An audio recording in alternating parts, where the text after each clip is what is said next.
नमस्ते बच्चों, प्रतिभा lockdown class में आप सभी का स्वागत है। बच्चों, आज क्या है आप ही बताइए। हाँ, दीपावली का आज त्यौहार है, जिस कारण विद्यालय में अवकाश है। तो हम सभी बच्चे जानेंगे दीपावली कब मनाया जाता है और क्यों मनाया जाता है। आप सब तैयार हैं? तो मैं आप सबको बताती हूँ, आप सभी सुनिए। दीपावली का त्यौहार हमारे पूरे देश में बड़े धूमधाम से मनाया जाता है।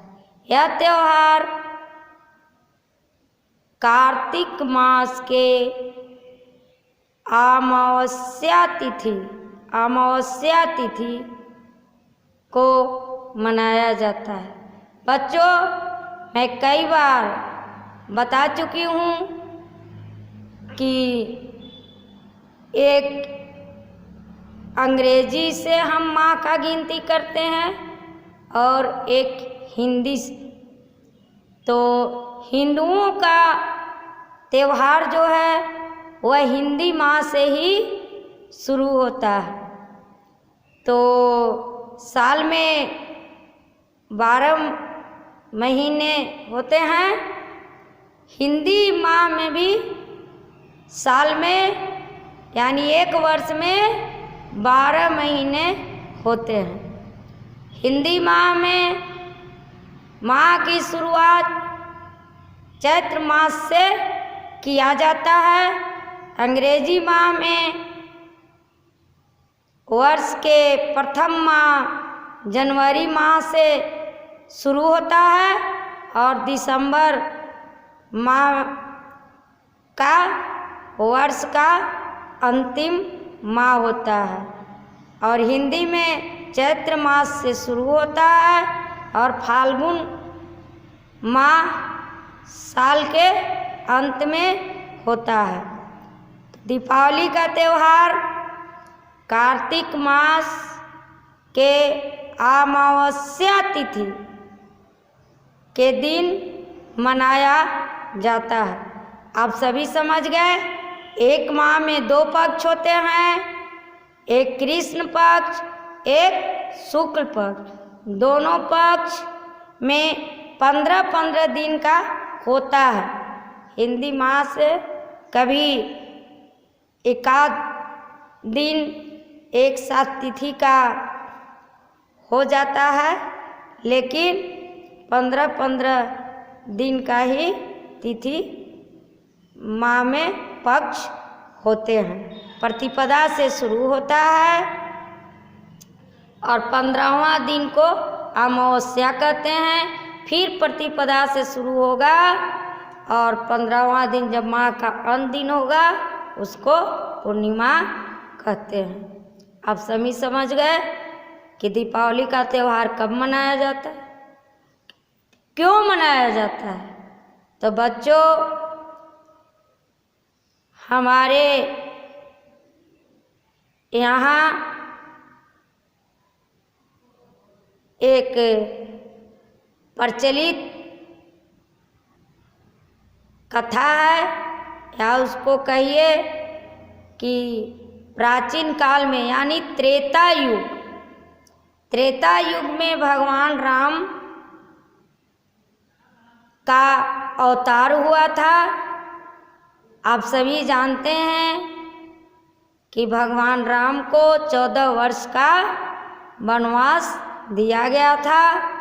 वो अपने छोटे भाई लक्ष्मण और माता जानकी यानी अपनी पत्नी सीता के साथ वन को चले गए थे।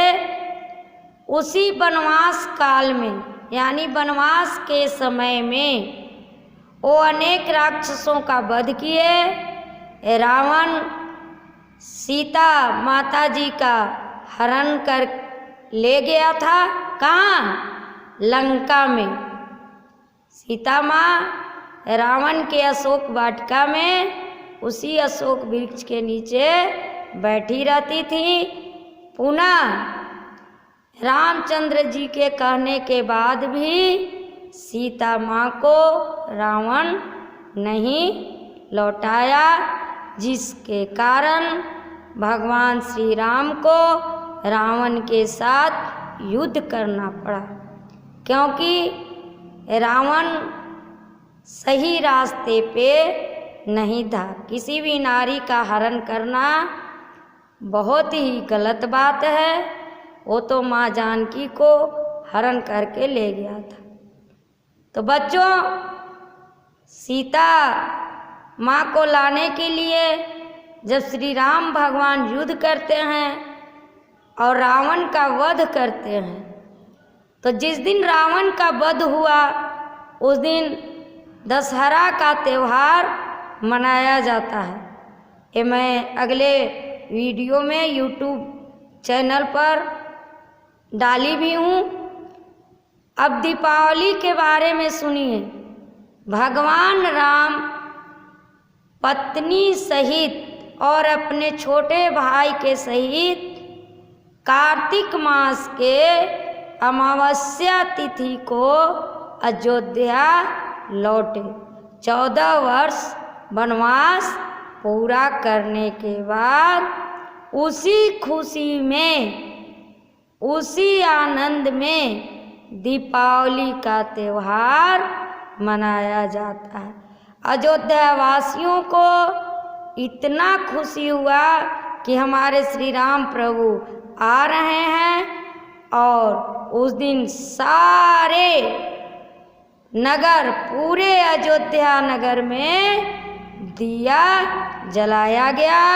उसी दिन से हम लोग दीपावली का त्यौहार बड़े ही धूमधाम से मनाते हैं। दीपावली का त्यौहार अंधकार पर प्रकाश का विजय का प्रतीक है, कि अंधकार पर जब भी होता है तो प्रकाश का ही विजय होता है। जैसे असत्य पर सत्य का विजय होता है। और एक बात और कही जाती है, अमावस्या तिथि के दिन बहुत ही अंधेरा रात, यानी जैसे हम क्षेत्रीय भाषा में अन्हरिया रात कहते हैं, तो सबसे ज़्यादा अंधकार अमावस्या को होता है। तो अयोध्या वासियों ने ये भी सोचा, कितने दिन बाद मेरे प्रभु अयोध्या लौट रहे हैं, कहीं रास्ता न भटक जाए, इसलिए पूरे नगर में एकदम दीप जला के नगर को प्रकाशमय कर दिए। और बच्चों, हम लोग भी अपने घर में पूरे अच्छी तरह से सर सफाई करते हैं, माँ लक्ष्मी गणेश जी का पूजा करते हैं, और दीपावली का त्यौहार बड़े ही धूमधाम से मनाते हैं। तो आप सभी भी अपने घर में दीपावली का त्यौहार धूमधाम से मनाइए, पूजा पाठ कीजिए, नए नए पकवान खाइए, सभी से प्रेम का वातावरण अपने घर में बना के रखिए, आसपास में बना के रखिए। और साथ साथ कोरोना का समय चल रहा है, उसका भी पालन करते हुए त्यौहार को अच्छे तरह से मनाइए। तो आप सभी को दीपावली त्यौहार का ढेर सारी शुभकामना। मैं भी आप लोग के साथ दीपावली का त्यौहार मनाऊंगी। धन्यवाद।